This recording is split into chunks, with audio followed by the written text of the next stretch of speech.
Democrats must surely be touting it as the most important thing they've done in the past 2 years, right?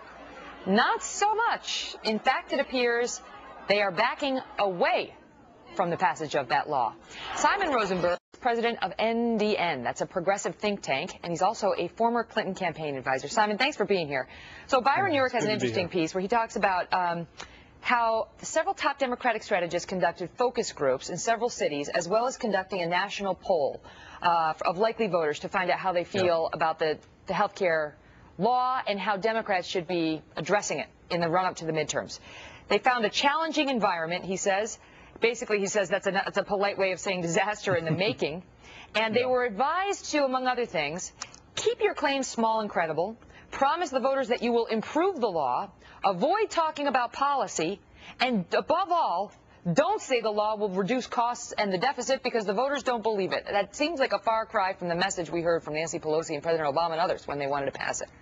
Look, I think on the basic question in Byron's piece about whether Democrats should embrace what they've done or run away from it, clearly they should embrace it. I mean, this has been, I think history will look back on this Congress as an historic Congress. The Democrats inherited an awful lot of problems, and they've taken very significant big swings, big action on really tough problems, from financial services reform, credit card reform, healthcare reform, the stimulus package, right? You go down the list, what's happening with the president next week announcing the drawdown in Iraq. This has been an incredibly productive Congress, and I think Democrats have to make their case to the American people that this is step one of what they want to do. They got to stay the course, elect them, keep them in office, so they can continue to tackle the future problems. But you're talking about the general broad agenda, which is fine. The study doesn't speak to whether they should tout the general broad agenda. It speaks to the health care law, which we were told we were going to love, even though the polls kept saying that we didn't. And Nancy Pelosi said, you're going to have to find out what's in it, you know, after we pass it, and eventually you're going to love it. And the polls just don't show that people love it. In fact, they show the opposite. To this day, the Real Clear Politics average shows 52% oppose it, 39% support it, and still between 52 and 62% favor repeal, which could be why these Democratic strategists are telling lawmakers, don't mention it.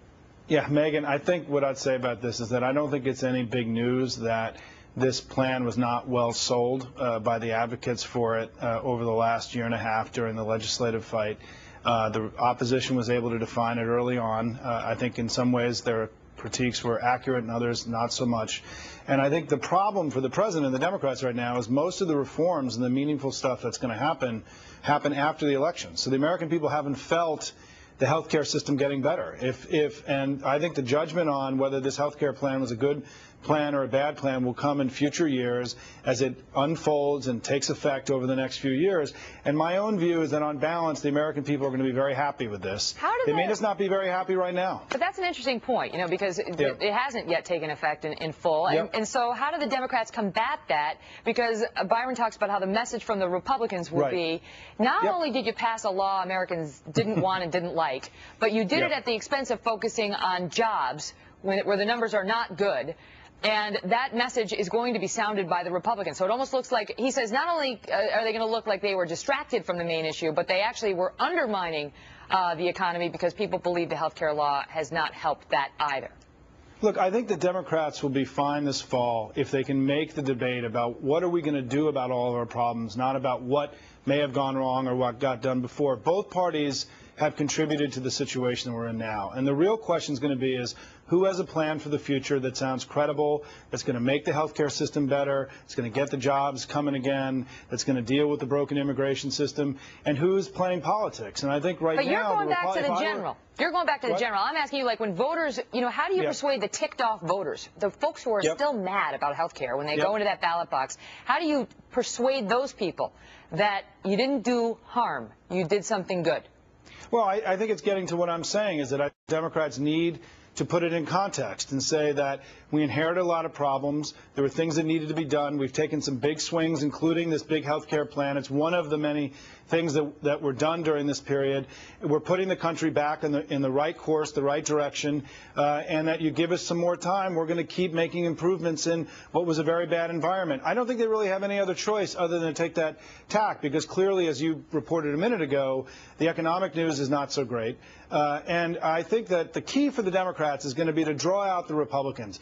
What is the Republican argument on all of these matters? How are they going to improve the health care system? Let me give you one example, Megan, before you cut me off. off is that John Boehner yesterday, the Republican leader, proposed a new plan for the Republican Party to tackle the economy, and in it was $4 trillion of additional money on top of the existing deficit. It would explode the deficit at an historic rate. He wants to extend the Bush tax cuts.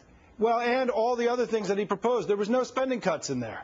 And so here you have a political party that's going to the American people saying, hey, look, we're going to reduce the deficit. The Republican leader comes out with a plan, and it's going to explode the deficit. And so I think the Republicans, if I were a Republican right now, I'd be very focused on taking advantage of the Democratic stumbles by putting forward real plans that are going to make things better. So Boehner's office say he did propose spending cuts, but I got to run. Simon, thank you so much for your insights on it. We appreciate it. There's no spending cuts in that plan. There's no spending cuts in that plan. Okay. All right. Thank you so much, sir. A chokehold on Hollywood Boulevard. The suspect accused of shoplifting. But is there something about this particular man that will affect his lawsuit against these security guards?